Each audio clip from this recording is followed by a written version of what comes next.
On the news, several fled dead as school building collapses in Plateau State.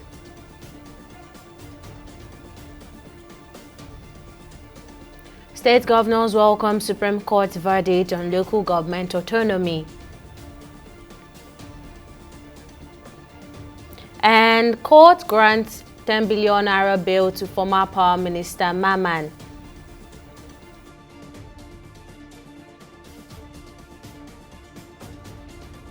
Glad to have you on the news on TV 360 Nigeria. I'm Tamilore Akinkolye. Now, tragedy struck in Plateau State as a secondary school building collapsed, resulting in the death of at least 12 individuals and leaving dozens injured. The incident occurred at St. Academy in Busabuji, just north on Friday morning, disrupting activities as the two-story building caved in on students and teachers. Eyewitnesses reported that more than 17 pupils were trapped in the collapse, turning the peaceful educational environment into a scene of chaos, with panicking residents rushing to the site, joined by emergency workers to rescue those trapped under the rubble. So far, 12 people have been pulled out dead, and dozens of injured victims have been taken to nearby hospitals. Now, as the rescue mission continues, the exact number of casualties remains uncertain. Reactions keep pouring in following the Supreme Court's ruling granting financial autonomy to local government. Now, speaking exclusively with TV 360, local government chairmen have welcomed the decision, saying that it will help address grassroots concerns more effectively, as each local government will now be able to cater to the immediate needs of its residents. They added that during their tenure, funds allocated to local governments were often mismanaged by state governors. Additionally, the local chairman expressed confidence that if the Independent National Electoral Commission (INEC) were given the power to conduct local government elections, they would execute them more effectively than state electoral bodies currently running by state governors. Difficult. I think there has been a little bit of shift immediately after the 1999 return to democratic dispensation. And prior to that, local governments have always enjoyed their full allocation and all whatnot. And beyond that, local government also have the ability to generate their own funds. So going forward, it is not just for local government helmsmen to wait for allocation from the federal and the state. They must demonstrate capacity to generate more funds from their own constituency, as the case is. Because looking at the enormity of work on ground, I don't think the federal or state allocation will be enough to turn everything around for good. Each and every local government among the 774 in Nigeria must be able to generate resources within their stream and, of course, show capacity for good governance and accountability. If INEC is going to conduct the election, the first effect of that is that it is going to checkmate the issue of godfatherism, which usually comes to the governor. Because if the governor doesn't approve your name, you can't emerge as a candidate, as a chairmanship candidate for any local government election. So why I'm saying that even if it's INEC that is going to conduct election, fine. A lot of people still complain about INEC and so on. But the fact is that you discover that INEC will still conduct a credible election far, far better than any state independent electoral commission will conduct. So the thing is, if a state should produce chairmen who are unpopular, chairmen who the electorates know are not credible, certainly they will lose. So you can imagine a party controlling a state now, and you have about 20 local government, and 18 of such chairmen, did not win election. 18 of your candidates did not win out of 20. So that means you sit up next time, or maybe if you are smart enough, you see the signal coming, then you allow internal democracy in your party. You don't dictate. You understand? If INEC should conduct the elections, I personally feel it will encourage the process of internal democracy in each of the political parties. Meanwhile, the chairman of the Nigeria Governors Forum and Governor of Kwara State, Abdulrahman Abdulrazak, has welcomed the Supreme Court verdict on local government financial autonomy, saying that it relieves the burden on governors. He made the statement at the State House in Abuja on Friday alongside his counterparts from Bauchi and Imo State, Bala Mohammed and Hope Uzodinma. He added that the ruling alleviates the financial burden on state governments, noting that many citizens are unaware of the extent to which state financially support local governments. governments. Governor Abdulrazak also expressed confidence that with the granted autonomy, local governments would be better equipped to manage their affairs. He assured that this decision would not negatively affect the states. We welcome the ruling of the Supreme Court. Compliance is a given. And our Attorney Generals have applied for the enrollment order, which we'll study carefully. But by and large, governors are happy with the devolution of power in respect to local government autonomy. It relieves the burden on governors. People really don't know how much states expend in building out local governments, and that's the issue there. It's not going to affect the states. We've never tampered with local government funds, so it's going to continue. What the local governments have to do is to manage themselves, especially with the upcoming minimum wage, to manage their affairs and make sure salaries are paid. Traditional rulers get their 5%, and those are the main issues. President Bola Tinubu has renamed the National Theatre in Lagos after Nobel laureate Wole Soyinka. Tinubu made this announcement in a birthday message honoring the esteemed writer who turns 90 on July 13.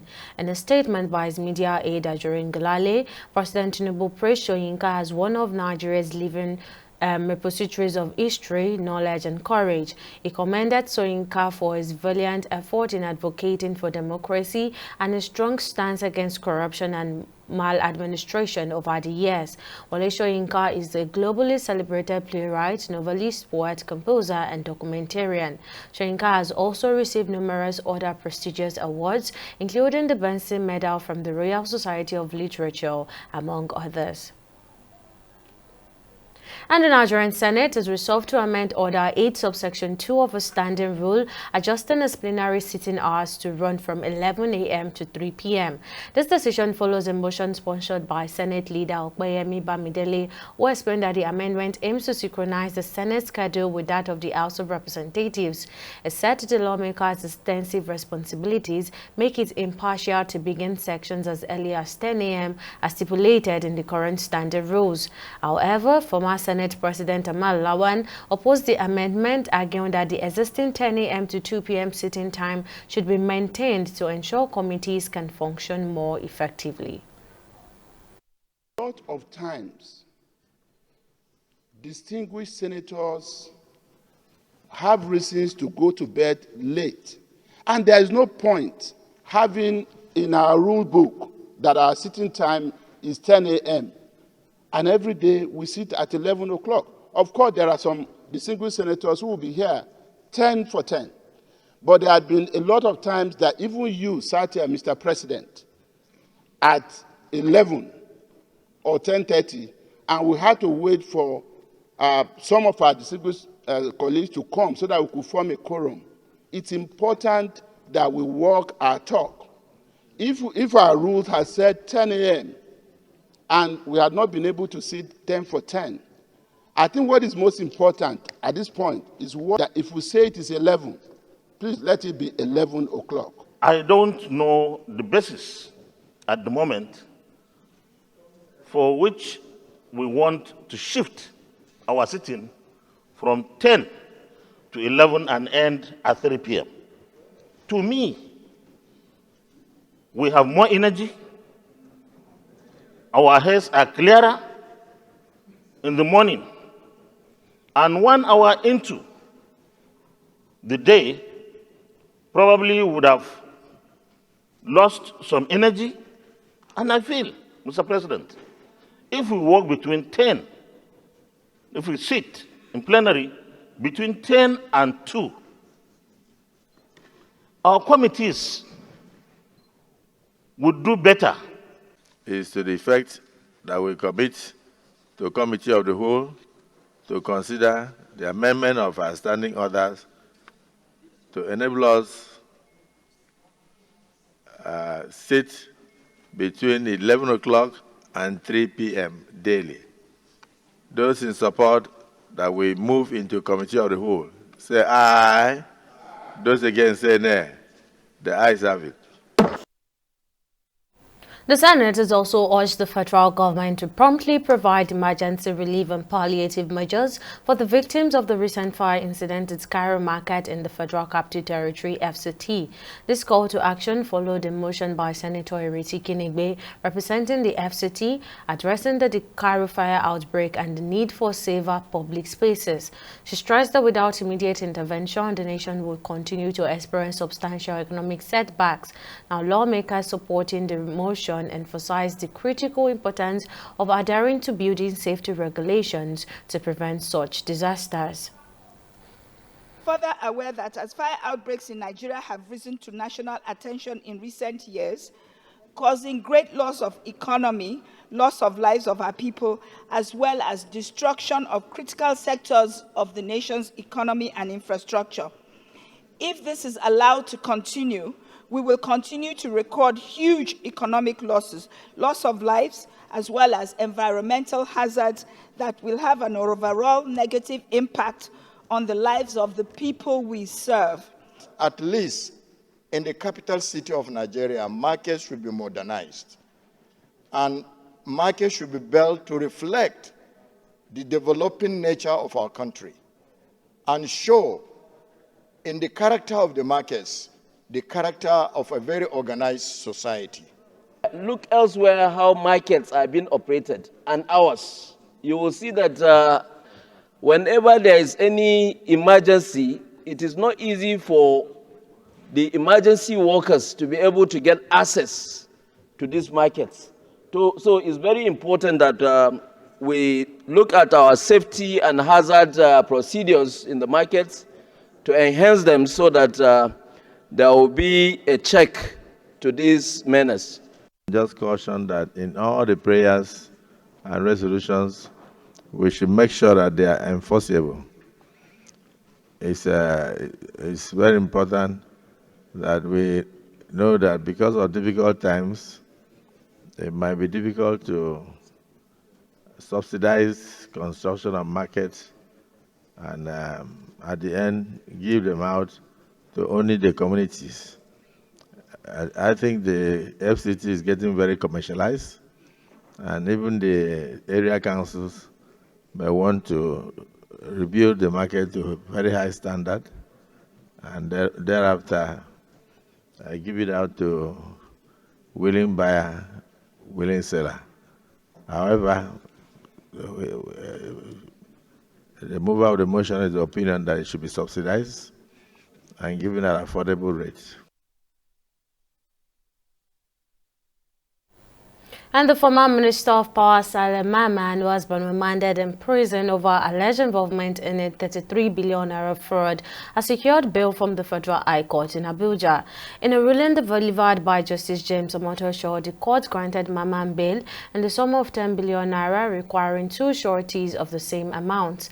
The sureties must be owners of landed properties within the Federal Capital Territory with a minimum valuation of 750 million naira. The court also mandated the 2 sureties to submit their 3-year tax clearance certificates and depose to an affidavit of means. Additionally, the trial judge ordered Maman to surrender his international passport to the court registrar, who must verify all submitted documents before his release. The court stipulated that Maman would remain in custody until all bail applications are fulfilled. The case has also been adjourned until September 25th for further hearing. To enhance Nigeria healthcare infrastructure, the Senate Committee on Health recently held a pivotal public hearing to discuss 3 major health bills. This legislative proposal, sponsored by Senators Onawo Ogbucho of Nasarawa South and Osita Ungo of Enugu West, aims to address critical gaps in healthcare delivery across the country. Now, during the hearing, stakeholders and health sector experts underscored the potential of these bills to improve healthcare services, create job opportunities, and foster economic growth nationwide. The Nigerian healthcare industry faces challenges associated with outbound medical tourism, inadequate medical personnel, and deteriorating medical infrastructure. According to the International Trade Administration, a country commercial guide for doing business is leading sectors for the U.S. exports and investment. Healthcare infrastructure in Nigeria is still underdeveloped and lacks modern medical facilities. It also notes that the country's healthcare indicators are some of the worst in Africa. To reverse this trend, government approved the second National Strategic Health Development Plan 2018 to 2000. Part of the objective of this plan is to improve availability and functionality of health infrastructure required to optimize service delivery at all levels. To achieve this, the plan proposed a strategic intervention to strengthen legal policy and coordinating mechanisms for healthcare infrastructure planning and maintenance in the country. It is against this backdrop that this bill is being proposed here today. The National Eye Center DOMA, when established, will help to prevent and treat eye diseases. The center will enhance and train more eye care providers and professionals alike. The center will promote research and innovations in the field of eye care for Nasarawa State and the country. Also, the center, when fully established, will create jobs and boost the local economy, which will have direct positive effect on the national economy. And Cross River State Governor Basi also had a recent meeting with President Bola Tinubu at the State House in Abuja on Thursday. Governor also revealed that the meeting focused on enhancing security in Cross River State, particularly given its extensive border. He said that he sought the President's assistance to bolster security measures following the unique challenges posed by state's large border. He, however, expressed confidence that with better security, the safety and well-being of Cross River State residents would be significantly improved. Actually, I came to meet with Mr. President about security and boundary issues in my state. And I believe that the meeting will still continue because there's some few things that we need some other officials to also participate. You know, Cross River State boundaries, it's quite, what I will say, very, very big. You can still drive about 500 to 600 kilometers along the boundary. And in between those boundaries, we just have about 4 military platforms, which I'm trying to tell Mr. President that we actually do need more. And we do need some naval security more than what we have now, and then some drones to also fly the area in order to make it safe. We'll take a short break, but when we return, Kenyan youths are calling for the resignation of President Ruto. Stay tuned for details on this story right after this break.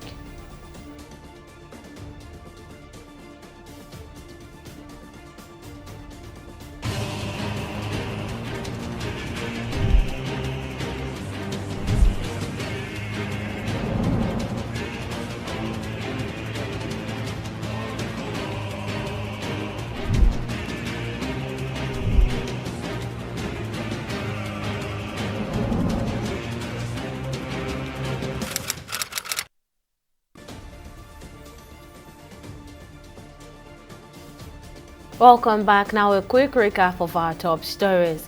A secondary school building at Saint Academy in Busabuji in Plateau State collapsed, resulting in at least 12 deaths and numerous injuries. The incident occurred on Friday morning, trapping over 70 pupils and turning the school environment into chaos as panicked residents and emergency workers rushed to the scene to rescue those trapped under the rubble. While 12 individuals have been confirmed dead, many injured victims have been transported to nearby hospitals, and the full extent of the casualties remain unclear as rescue efforts continue. We also told you that the chairman of the Nigeria Governors Forum and Governor of Kwara State, Abdurrahman Abdurrazak, has welcomed the Supreme Court's ruling on local government financial autonomy, saying it relieves the burden on governors and alleviates financial pressures on state governments. He expressed confidence that the autonomy will enable local governments to manage their affairs more effectively, assuring that the decision will not negatively impact the states. Now, in case you missed any of the news bulletin or for more updates, you can catch us on Limes World TV and AVO TV. Log on to our website on www.tv360nigeria.com. You can also follow us on our social media platforms on Twitter, Instagram, and YouTube at TV360 Nigeria, or download our mobile app on Google Play Store, Huawei App Gallery, and Apple Store. On Facebook, we're at TV360 Online.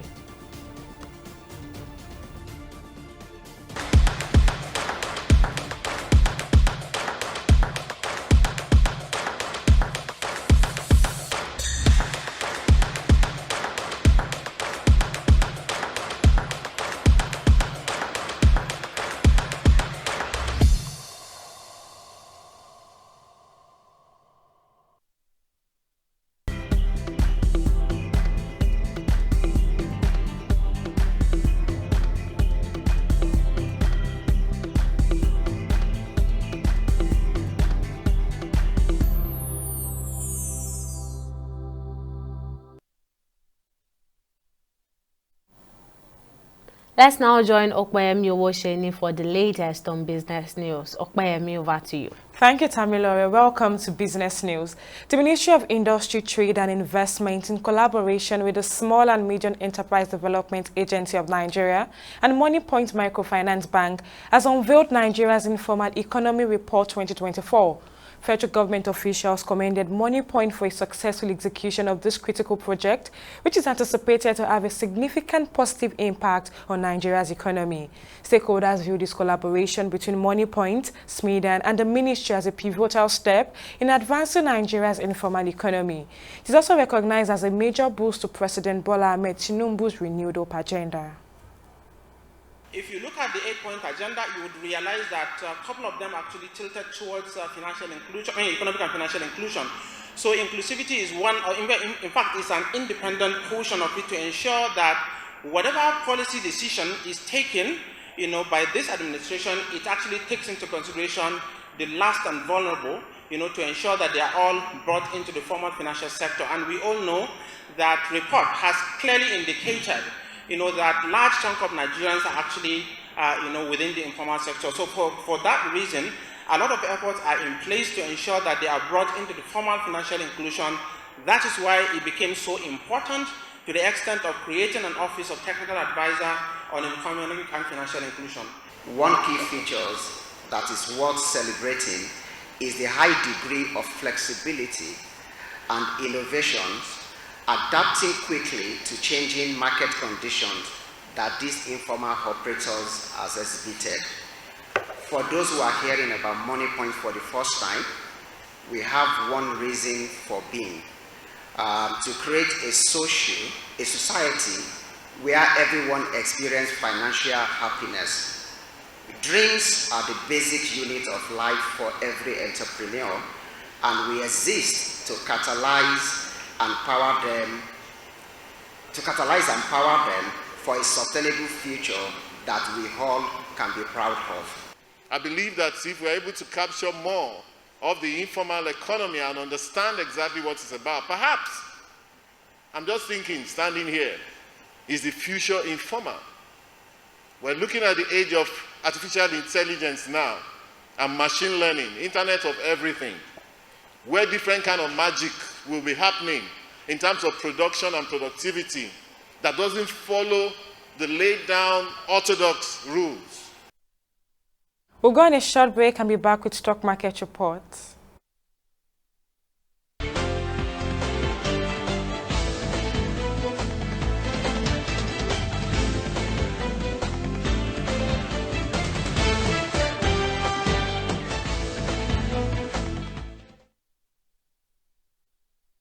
Nigeria's equities market recorded its first win this week, increasing slightly by 0.2%. Now that's all thanks to investors that bought shares of Honeywell Flour and Seplat, among others. Now Kutis led the gainers with a 10% share price appreciation, closing at ₦4.62 per share. It was followed closely by Len Africa.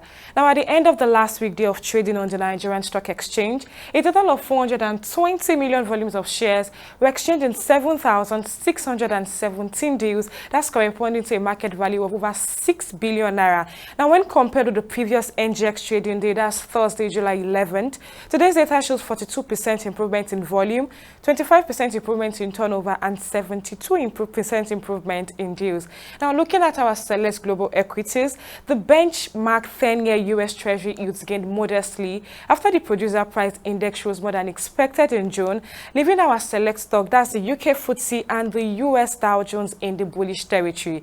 It's a different case, however, for our Asian stocks, as the Nikkei index suffered its biggest one-day point drop in more than 3 years, as exporters were hit by a stronger yen and a sharper drop in the U.S. tech shares overnight to close at 2.45%. Now, switching gears to the forex scene, the naira dipped further to trade at 1,560 naira to a dollar on the black market, while the British pound traded at 2,040 naira on the black market. The euro traded at 1,675 naira as well on the black market.